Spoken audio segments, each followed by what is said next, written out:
The wedding season भाग 3. साखरपुड्याचा दिवस उजाडला. समरला खरं तर यायचं नव्हतं, पण साखरपुडा मोडता आला तर हीच संधी आहे म्हणून मिंटी त्याला जबरदस्तीने घेऊन आली होती. तो साखरपुड्याची विधी बघत एकटाच मागे बसला होता. त्याचं सगळं लक्ष विदिशाकडे होतं. एरवी वेस्टर्न ड्रेसमध्ये असणारी विदिशा पारंपरिक वेशात खूप उठून दिसत होती. अंगावर डाळिंबी रंगाची पैठणी, हातात मॅचिंग बांगड्या, केसांची केलेली वेगळीच रचना. चेहऱ्यावर केलेल्या लाईट मेकअपमुळे चुलबुली विदिशा आज खूपच छान दिसत होती. जबाबदारीने वागत होती. तिला पाहून समरला दोघांची पहिली भेट आठवली. त्याने नुकतंच वेडिंग प्लॅनर हे ऑफिस सुरू केलं होतं. विदिशा इंटरव्ह्यू द्यायला आली, पण समरने इंटरव्ह्यू न घेताच तिला सिलेक्ट केलं होतं. हळूहळू दोघात मैत्री झाली. नंतर ते एकमेकांचे पार्टनर झाले. तिच्या आयुष्यात जेव्हा तिसऱ्या व्यक्तीने एंट्री केली तेव्हा मात्र समरला जेलेस फील झालं. आजपर्यंत दोघांनी एकत्र काम केलं होतं. त्या कामात मिळालेलं सक्सेस दोघांनी सेलिब्रेट केलं होतं.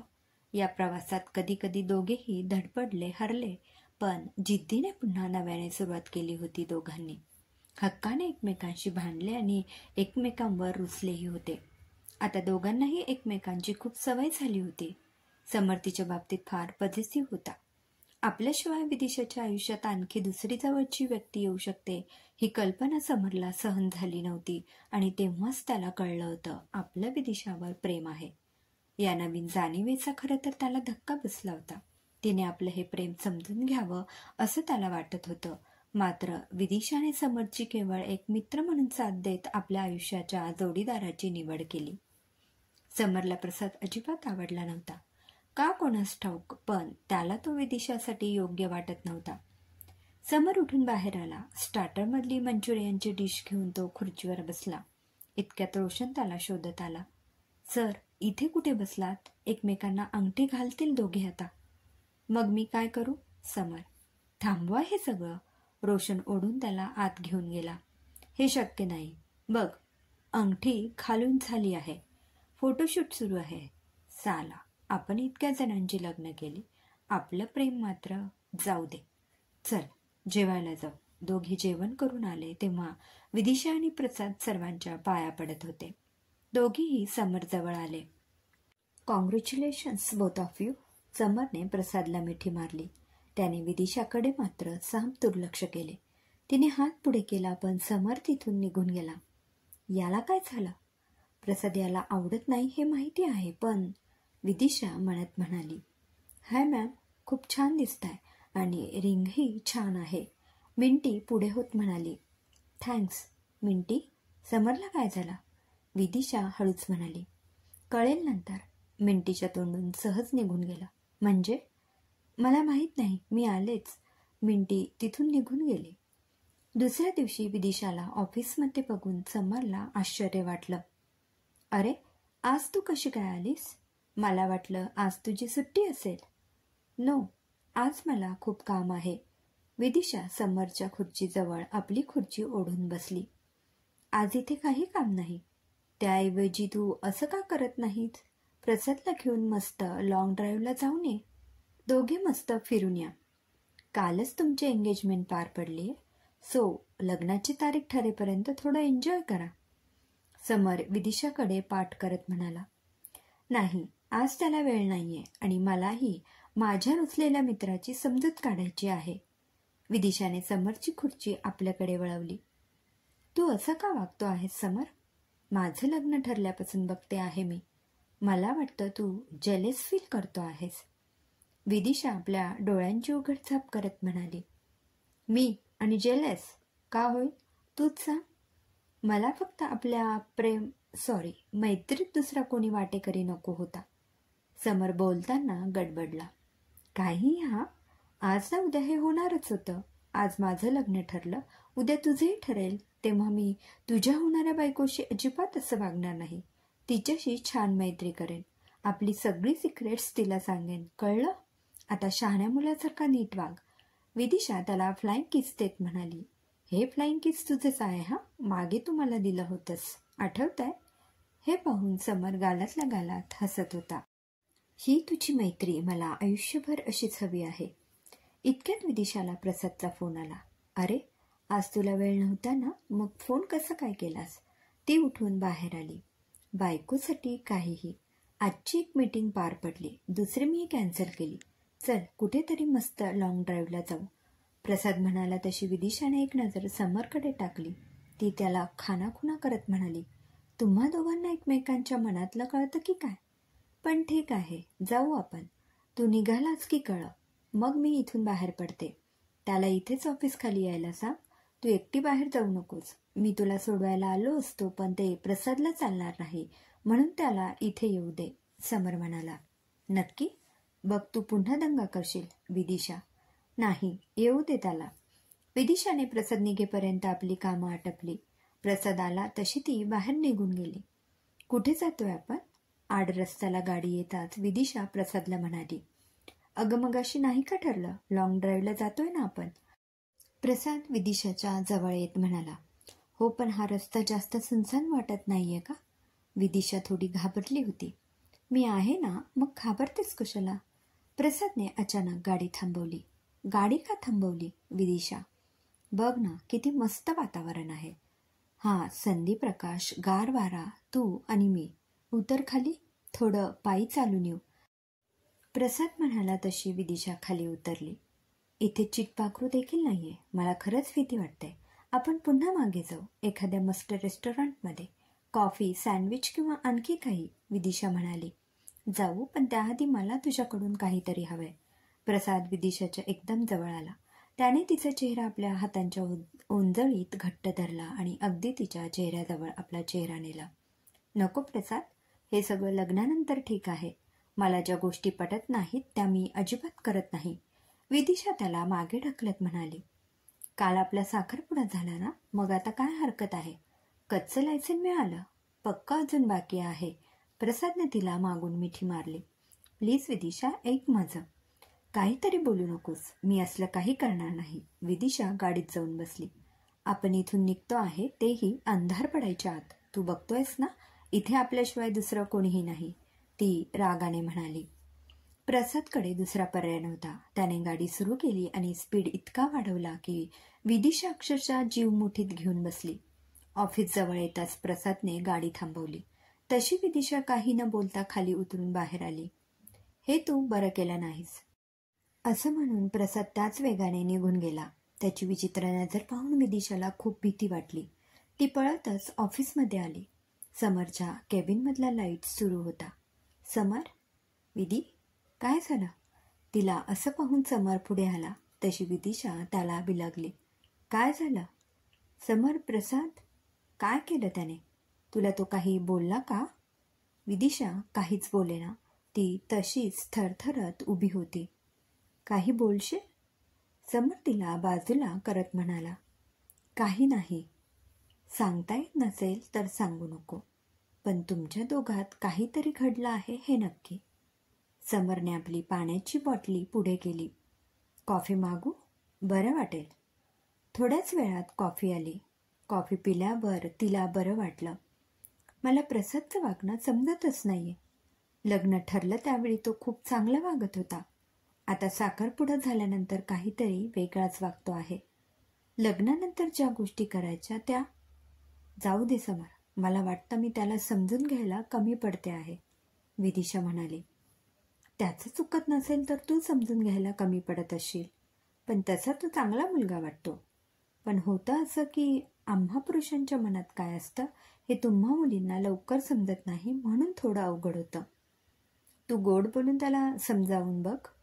समर तिला समजावत म्हणाला. पण तुझ्यासारखा हळुवारपणा त्याच्यात नाही रे. तो तुझ्यापेक्षा जास्त अग्रेसिव्ह आहे. विधी, माझी आणि त्याची तुलना होऊ शकत नाही. तू ती करू नयेस, कारण तो तुझा होणारा नवरा आहे आणि मी फक्त एक मित्र. समर मित्र या शब्दावर जोर देत म्हणाला. माझी निवड चुकली का रे? विदिशा त्याच्याकडे एकटक पाहत म्हणाली. मला त्याची भीती वाटते. मी होकार देण्याआधीच त्याचं वागणं खूप वेगळं होतं आणि साखरपुडा जसा झाला तसं त्याचं वागणं खूप बदललं. बहुतेक तो मला गृहीत धरतो आहे. ते साहजिकच आहे. शेवटी तुझा होणारा नवरा आहे तो.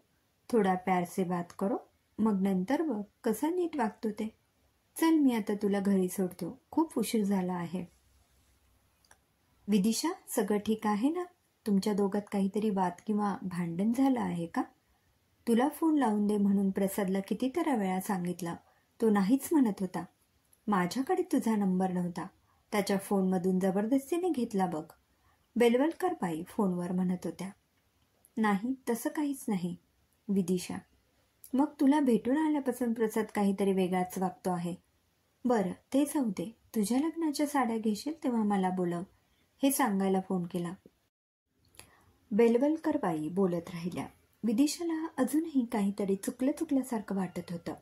प्रसादशी लग्नाचा घेतलेला निर्णय तिला एकदम चुकीचा वाटू लागला. त्याच्या डोळ्यात निराळी दिसणारी छटा तिला अस्वस्थ करू लागली. आपलं मन समर आणि प्रसादची तुलना का करत आहे हेच तिला कळत नव्हतं. समरशी आपलं छान जमतं, मात्र प्रसादशी लवकर कनेक्ट होता येत नाही. त्यात काल तो जे वागला ते मला न पटण्यासारखं होतं. खरंच त्याला भावना कंट्रोल करता येत नसतील, की तो तसाच आहे, की तो फक्त चांगलं वागण्याचं नाटक करत होता. पुढचे 2 दिवस प्रसाद आणि विदिशाचं काही बोलणं झालं नाही. तिसऱ्या दिवशी मात्र तो अचानक घरी आला आणि विदिशाला फिरायला नेण्याची परवानगी मागू लागला. जया काकू हो म्हणाल्या, मात्र जयवंत काकांना विदिशाच्या चेहऱ्यावर काळजी जाणवली. मी काय म्हणतो, साखरपुडा झाला असला तरी असं रात्री अपरात्री फिरायला जाणं योग्य नाही. लग्न झाल्यावर कुठेही जा, मी नाही म्हणणार नाही, पण आत्ता नको. काकांच्या बोलण्याने प्रसादला राग आला. बाबा, तुमचा माझ्यावर विश्वास नाही की काय? तसं नाही, मुलीचा बाप म्हणून मला ते योग्य वाटत नाही.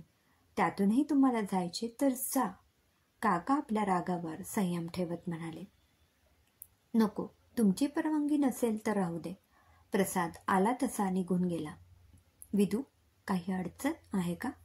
की कसलं टेन्शन आहे? काका तिच्याजवळ बसत म्हणाले. नाही बाबा, तसं काही नाही. इतक्या रात्री जाणं मलाही योग्य वाटलं नाही, पण बरं झालं तुम्हीही परवानगी दिली नाहीत. त्याच्या मनात कधी काय येईल हे सांगता यायचं नाही. म्हणजे काही प्रॉब्लेम तर नाही ना? काका काळजीने म्हणाले. नाही, ते सगळं राहू द्या. उद्या आपल्याला समरकडे केळवण आहे, हे लक्षात आहे ना? मी ऑफिसमधून त्याच्यासोबत येईन. तुम्ही इथून लवकर निघा. समरचे नाव काढताच तिच्या चेहऱ्यावरचा ताण निवळला. मी जे मनात येईल ते करून मोकळा होतो. आजवर माझ्या आई वडिलांनी कधी मला विरोध केलेला नाही. विधी, तुझ्या बाबांना मात्र सांगून ठेव, माझ्या म्हणण्याला निर्णयाला अजिबात विरोध करायचा नाही. नाही तर? प्रसाद फोनवर बोलत होता. नाही तर काय प्रसाद? काही नाही. आज संध्याकाळी आपण फिरायला जातोय आणि यावर मला कुठलीही कारणं नको आहेत. आज संध्याकाळी समरच्या घरी केळवण आहे, मी येऊ शकत नाही. विदिशा स्पष्टच म्हणाली. वाटलंच. सरळ सांगून का टाकत नाहीस? तुला माझ्यासोबत यायचंच नाही येते? आणि त्या समरशिवाय तुझं पानही हालत नाही. जेव्हा बघावा तेव्हा त्याचं नाव तुझ्या तोंडात असतंच. काय आहे त्याच्यात जे माझ्यात नाही? प्रसाद चिडून म्हणाला. शट अप प्रसाद, जे तोंडाला येईल ते बोलू नकोस. तो माझा चांगला मित्र आहे, बस. तुझ्या मनासारखं झालं नाही की तू चिडतोस, वाटेल ते बोलतोस. कधी माझ्या मनाचा विचार करून बघ. लग्न म्हणजे फक्त पुरुषांचं ऐकायचं असं काही नाही. बायकोच्या म्हणण्याला सुद्धा तितकाच मान असतो. विदिशा चिडली आणि प्रसादने फोन ठेवून दिला. संध्याकाळी विदिशा आणि समरला यायला उशीर झाला. जया काकू आणि काका कधीच आले होते. अपर्णाताई आणि सुदेश रावांशी त्यांच्या मस्त गप्पा रंगल्या होत्या. मला वाटलं तुम्ही दोघे येता की नाही. बराच उशीर झाला आज. विदिशा, ये, आज सगळं तुझ्या आवडीचं केलं आहे, अपर्णाताई पानं मांडत म्हणाल्या. जेवण झाल्यावर सुदेशराव आईस्क्रीम घेऊन आले. समर, तू आईस्क्रीम खाऊ नकोस, नाहीतर पुन्हा आजारी पडशील आणि मी बघायला आले नाही म्हणून पुन्हा अबोला धरशील. विदिशा त्याच्या हातातला आईस्क्रीमचा कप काढून घेत म्हणाली. अगं, या आईस्क्रीमने काही होत नाही. तो परवा आणलेला फ्लेवर वेगळा होता, त्यानेच त्रास होतो मला. समरने पुन्हा तिच्या हातातला कप काढून घेतला. आई बघा ना, तुमचा मुलगा ऐकत नाहीये. अपर्णाताईंना विदिशा चुकून आई म्हणून गेली. अपर्णाताई दोघांची नोकझूक लांबून पाहत होत्या. विदिशाच्या हाकेने त्या पुढे आल्या. सॉरी ताई, मी चुकून तुम्हाला आई म्हणाले. विदिशाने आपली जीभ चावली. असू दे ग, आईच म्हण. ऐकायला छान वाटतं. आणि समर, खरंच तू आईस्क्रीम खाऊ नकोस. त्रास होतो तुला. आजारी पडलास तर 2-2 दिवस खोलीच्या बाहेरही येत नाहीस आणि त्यामुळे कामाचा खोळंबा होईल तो वेगळाच, अपर्णाताई म्हणाल्या. हे ऐकून समरने आपला कप खाली ठेवला. नशीब हा तुमचं तरी ऐकतो, विदिशा त्याला चिडवत म्हणाली. अपर्णाताई तिला हसून प्रतिसाद देत होत्या. या दोघांची जोडी अगदी छान जमते. विदिशाने त्या प्रसादला कसं काय पसंत केलं देव जाणे. मला तो हिच्यासाठी म्हणावा तितका योग्य वाटत नाही. ताई मनात म्हणाल्या. चला आता निघतो आम्ही. खूप छान वाटलं सुदेशराव. आता आपली ओळख झाली तेव्हा कधीही घरी या. जयवंत काका त्यांना शेक हँड करत म्हणाले. हो, समर यांना घरी सोडू नये. अपर्णाताईंनी विदिशा आणि जया काकूंना हळद कुंकू लावून आहेर दिला. अहो, हे आणि कशाला? आत्ता कुठे लग्नाची तारीख ठरली आहे? खरेदी व्हायची आहे. पत्रिका काढायच्या अजून बाकी आहेत. त्यानंतर केळवणं सुरू होतील. पण म्हटलं तुम्ही बोलावलं आहे तर तुमच्याकडे आधी जाऊन येऊ, नंतरचं नंतर, जया काकू म्हणाल्या. विदिशा अपर्णाताई आणि सुदेशरावांच्या पाया पडली. लग्न झालं तरी तू आमच्या घरी यायचं आहेस, सुदेशराव तिच्या गालावर थोपटत म्हणाले. समर तिघांना सोडायला गेला. अहो, एक बोलू का? आपल्या समर आणि विदिशाची जोडी अगदी छान जमते. दोघे एकमेकांना ओळखतात. ती आपल्या घरची सून झाली असती तर मला खूप आनंद झाला असता. क्षणभर वाटलं तिने प्रसादला का म्हणून निवडलं असेल. अपर्णाताई आवरावर करत म्हणाल्या. खरं तर त्या सुदेशरावांशी कमी आणि स्वतःशीच जास्त बोलत होत्या. विदिशा छान आहे. आपल्या समरची काळजी घेते. त्याला जपण्याचा प्रयत्न करते. खरंच तिच्या मनात त्याच्याविषयी काही असेल की तिला अजून त्याची जाणीव झाली नसेल. पण आता काय उपयोग? तिचं लग्न ठरलं आहे. म्हणतात ना, लग्नाच्या गाठी स्वर्गातच बांधलेल्या असतात. नसता विचार करणं सोडून दे. बोलता बोलता सुदेशराव अपर्णाताईंना मदत करू लागले. Hi friends, she is my fiancee. प्रसाद आपल्या मित्रमैत्रिणींना विदिशाची ओळख करून देत म्हणाला. ओ हाय. त्याच्या सगळ्या मैत्रिणी तिच्या भोवती जमा झाल्या. विदिशा त्यांच्यात मिसळून गेली. प्रसाद तिच्यावर लक्ष ठेवून होता. मध्येच हसून तिला प्रतिसाद देत होता. पण विदिशा त्याच्या नजरेने अस्वस्थ होत होती. डिनर झाल्यानंतर पुन्हा सगळे तिच्या भोवती जमा झाले. आमच्या प्रसादला सांभाळून घे हं. थोडा चिडका आहे तो, एक मैत्रीण म्हणाली. थोडा नाही, खूप चिडतो तो. पण आपल्या बायकोवर चिडणार नाही हं, कारण शेवटी बायको ही बायकोच असते, आणखी एक मैत्रीण तिच्या हातावर टाळी देत म्हणाली. विदिशा, आम्हाला थोडं वेडिंग सीझनबद्दल सांग ना. तिथे काम करताना मजा येत असेल ना? हो, पण लग्नानंतर ती कुठे काम करणार आहे तिथे, प्रसाद मध्येच म्हणाला. म्हणजे? मी काम सोडणार नाहीये, विदिशा. हो, तू सोडू नकोस का? नाही तरी घरी बसून काय करायचंय? प्रसाद, धिस इज नॉट फेअर. तिला हवं ते करू दे. प्रत्येक वेळी आपलंच खरं करायचं नसतं, त्यातीलच एक मैत्रीण म्हणाली. असो, आता आम्ही निघतो. खूप उशीर झाला आहे. प्रसाद आणि विदिशा गाडीत बसले. एक लक्षात ठेव, लग्नानंतर मी काम सोडणार नाही. तुला माझं काम आवडत होतं ना? मग आता अचानक काय झालं? विदिशा म्हणाले. आवडत होतं, आता आवडत नाही. शिवाय तुला काम करायची काही गरज नाही. तसेही मला भरपूर पगार आहे. त्यात आपल्या सर्वांचं भागतं. ते ठीक आहे, पण माझं काम माझं पॅशन आहे. माझी ओळख आहे, ती मी सोडू शकत नाही, विदिशा हट्टाने म्हणाली. बोलत बोलत दोघे घराजवळ आले. तू काही म्हणालीस तरी तू लग्नानंतर काम करायचं नाहीस. आणि करायचं झालं तर माझ्या कंपनीत काम कर, म्हणजे आपण दोघे एकत्र येऊ जाऊ शकतो, प्रसाद म्हणाला. हे अति होतंय प्रसाद. आता तू माझ्यावर वॉच ठेवणार आहेस का? विदिशा चिडली. हवं तर तसं समज. तू त्या समरसोबत काम करायचं नाहीस. अच्छा, म्हणजे हा प्रॉब्लेम आहे तर. किती चीप विचार आहेत तुझे. मी तुला होकार दिला याचा मला आता पश्चाताप होतोय. पण आता दुसरा पर्याय नाही तुझ्याकडे. आपलं लग्न तर होणारच, आणि मी जर नकार दिला तर? तू तसं करू शकत नाहीस, कारण त्याचे परिणाम चांगले होणार नाहीत. प्रसादने विदिशाच्या जवळ येऊन तिचा हात पकडला. तू मला नकार दिलास ना तर तुझी हालत फार वाईट होईल, प्रसाद तिचा हात पिरगळत म्हणाला. हे काय करतोयस तू? सोड मला, विदिशा कळवळून म्हणाली. सोडतो, पण परत लग्न मोडायची भाषा करायची नाही. कळलं? हा फक्त ट्रेलर होता. पिक्चर अजून बाकी आहे. प्रसाद मागे वळला तशी त्याच्या एक कानाखाली बसली. अचानक झालेल्या या हल्ल्याने तो एकदम गडबडून गेला. समर, तू इथे काय करतो आहेस? विदिशा आपला हात चोळत म्हणाली. काकांनी बोलवलं होतं म्हणून आलो होतो, पण इथे काही वेगळंच पाहायला मिळालं. आणि तू जर तिला काही केलंस तर गाठ माझ्याशी आहे. समर पुढे होत म्हणाला. आला हिरो हिरोईनला वाचवायला. तू काय करणार आहेस रे? आणखी मारशील मला? मी घाबरत नाही, जा. काय करायचं ते कर.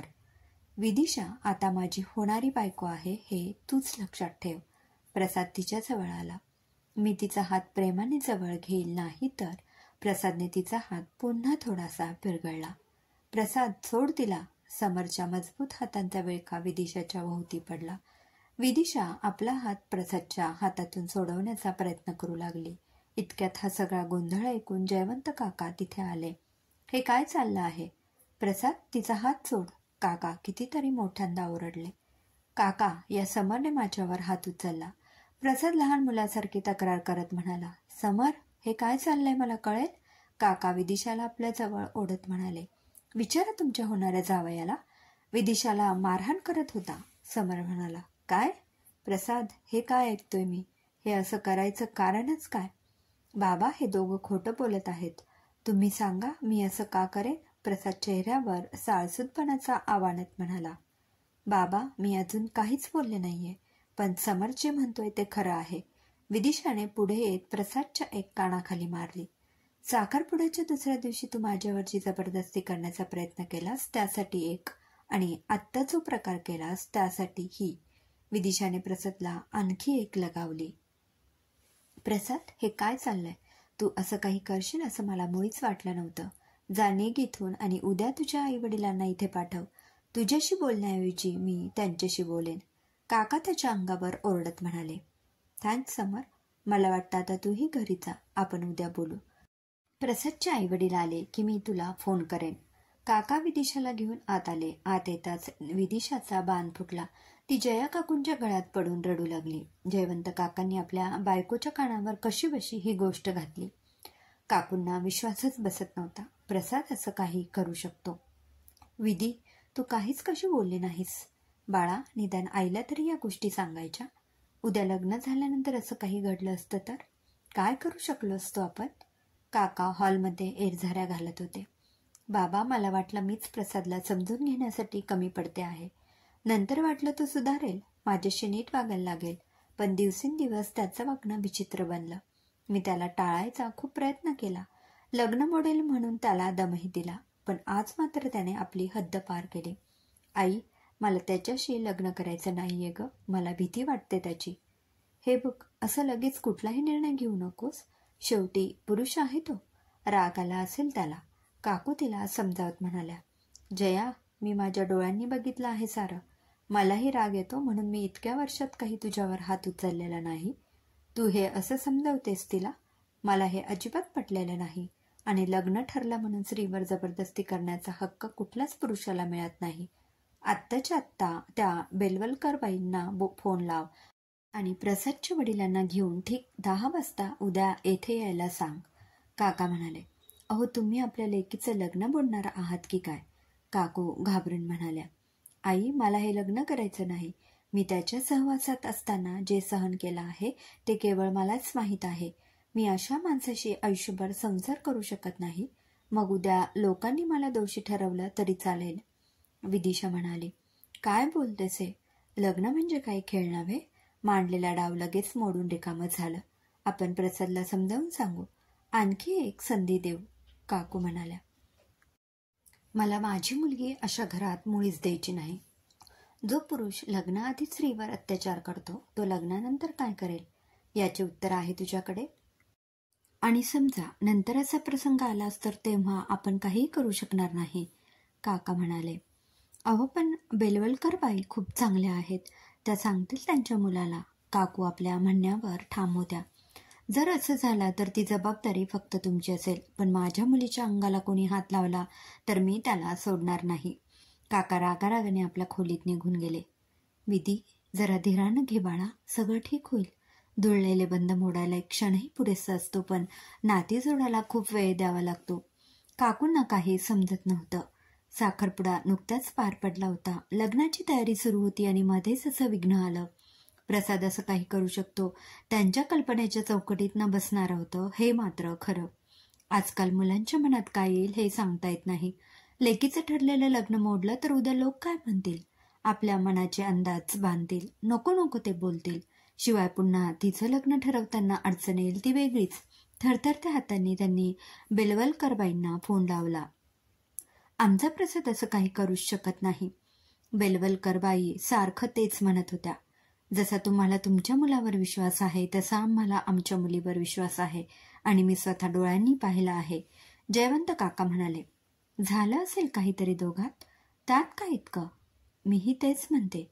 पुरुष म्हटल्यावर थोडा जास्त राग येणारच, जया काकू मध्येच म्हणाल्या. पण त्याने जबरदस्ती केली. हे बघा वहिनी, मला हे असले प्रकार पटत नाहीत. मी स्वतः कधी या दोघींवर विनाकारण ओरडलो नाही आणि लग्नानंतर नोकरी करायची की नाही याचा निर्णय विदिशाला घेऊ दे.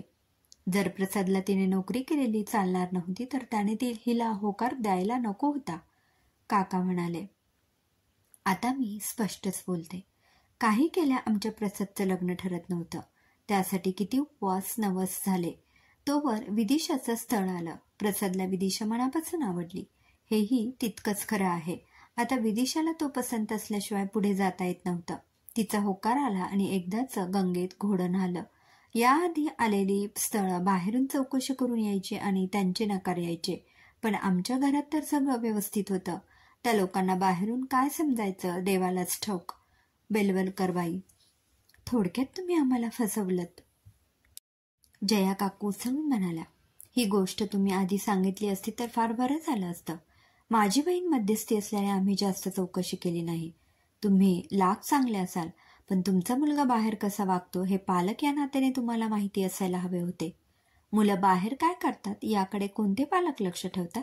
तुम्ही तरी विदिशावर किती लक्ष ठेवता? बेलवलकरबाई ही चांगल्याच चिडल्या. आमचं लक्ष असतं आणि आम्हा तिघात नेमका संवादही आहे. मीही आता स्पष्टच बोलते. आम्हाला तुमच्या घरी आमची मुलगी द्यायची नाही, जया काकू म्हणाल्या. द्यायची नाही म्हणजे? लग्न म्हणजे बाहुला बाहुलीचा खेळ आहे की काय? मांडला आणि मोडला. हे लग्न मोडून तुम्ही मोठी चूक करता आहात.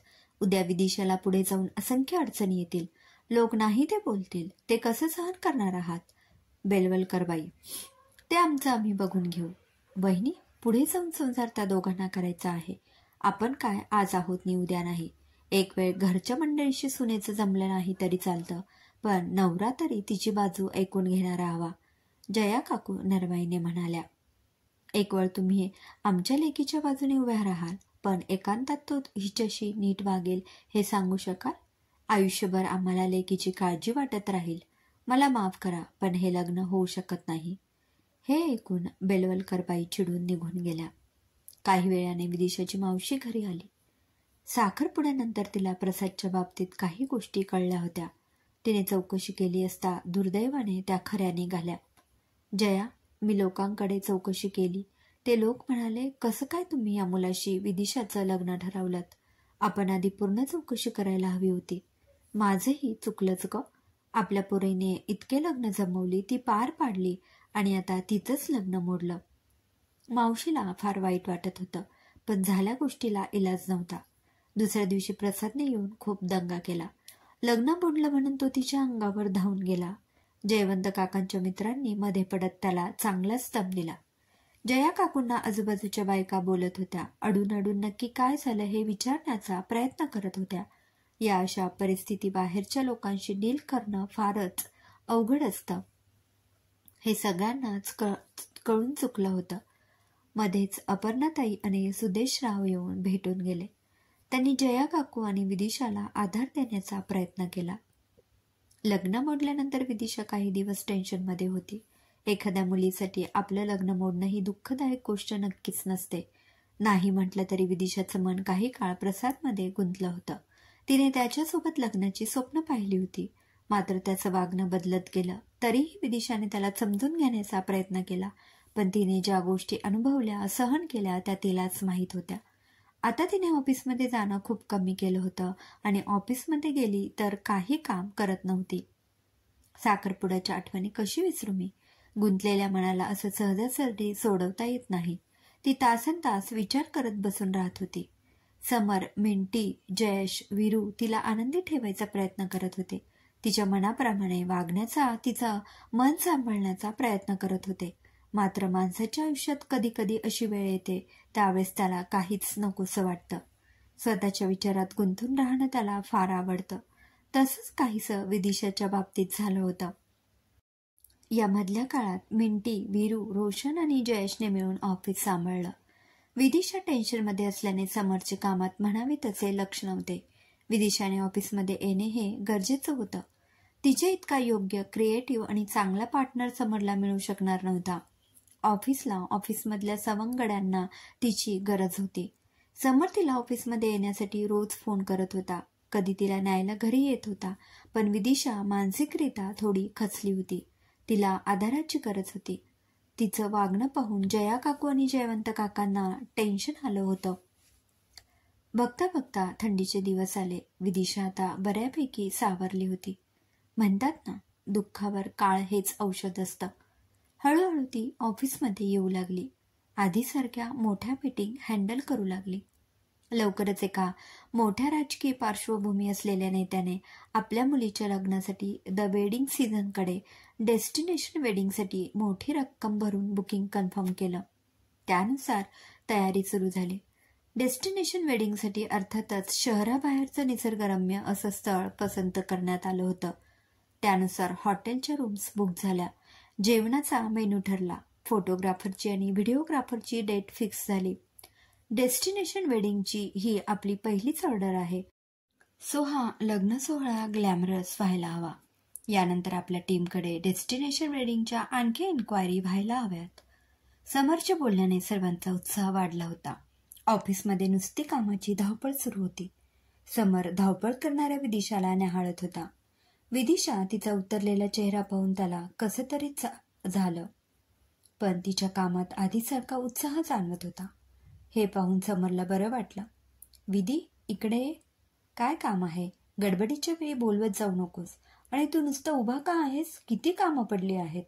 बोलता बोलता विदिशा त्याच्याजवळ आली. मी आधीच्या विदीला खूप छान ओळखायचो. ती खूप सुंदर दिसायची, मोकळेपणाने हसायची.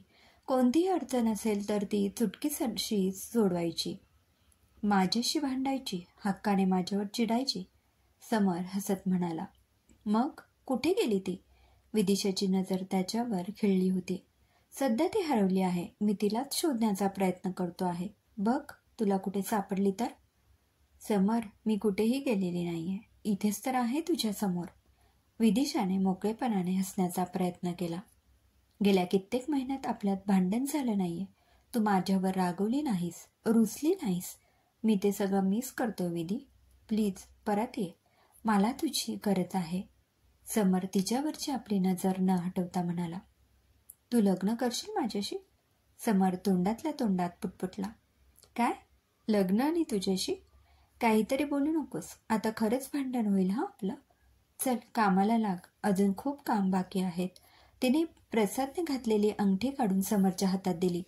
ही नकोशी आठवण तात्पुरती तुझ्याकडे ठेव. हातात खुपते आहे ती. नंतर बघू याचं काय करायचं ते. आणि हो, हे ऑड कॉम्बिनेशन परत तुझ्या अंगावर दिसता कामा नये. विदिशा तिथून निघून गेली. तिला असं बोलताना पाहून समरला बरं वाटलं. सर, जमतंय तसं. फक्त आणखी प्रयत्न करत राहा. समरच्या मागे उभा असलेला वीरू अचानक पुढे येत म्हणाला. ए, तुझं काय मध्येच? जा, आपलं काम कर. दुसऱ्याचं बोलणं असं चोरून ऐकू नये.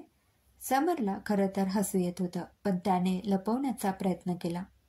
तुम्ही जे बोललात ते आम्हीही ऐकलंय. हवं तर आम्ही सगळे मिळून तुम्हाला मदत करू शकतो. जयेश, रोशन समरच्या बाजूला येऊन उभे राहिले. नक्की मदत कराल? समर आळीपाळीने तिघांकडे पाहत म्हणाला. हो सर. मग जा आणि या लग्नाची पूर्ण तयारी झाल्याशिवाय कोणीही घरी जायचं नाही. तसे तिघेही तोंड पाडून निघून गेले. सगळी तयारी पूर्ण होत आली होती आणि अचानक त्या राजकीय नेत्याची मुलगी विरोधी पार्टीच्या नेत्याच्या मुलासोबत पळून गेल्याची बातमी आली. अर्थातच लग्न कॅन्सल झालं. वर्तक साहेबांनी समरकडे आपले पैसे परत मागितले नाहीत ही त्यातल्या त्यात जमेची बाजू झाली. मात्र या नेत्याच्या कार्यकर्त्यांनी रागारागाने उभारलेल्या शाही सेटची नासधूस केली. वेडिंग सीझनचे मोठे नुकसान झाले. वर्तक साहेब, नुकसान भरपाई तुम्ही द्यायला हवी. तुम्ही दिलेला ॲडव्हान्स आम्ही खर्च केला, शिवाय आमचे पैसेही त्यात गुंतवले होते. तुमच्या कार्यकर्त्यांनी सेटचे नुकसान केले. या घटनेची जबाबदारी घेऊन तुम्ही निदान आम्ही गुंतवलेले पैसे तरी द्या. समर त्या राजकीय नेत्याच्या कार्यालयात बसला होता. समर, हे असं काही होईल याची कल्पना असती तर मी तुला आश्वासनं दिलंच नसतं. मलाही मोठा धक्का बसला आहे. त्यात आमच्या माणसांनी राडा करून ठेवला. ती विरोधी पार्टी स्ट्रॉंग आहे. सगळंच अवघड झालंय. माझे हात दगडाखाली सापडलेत.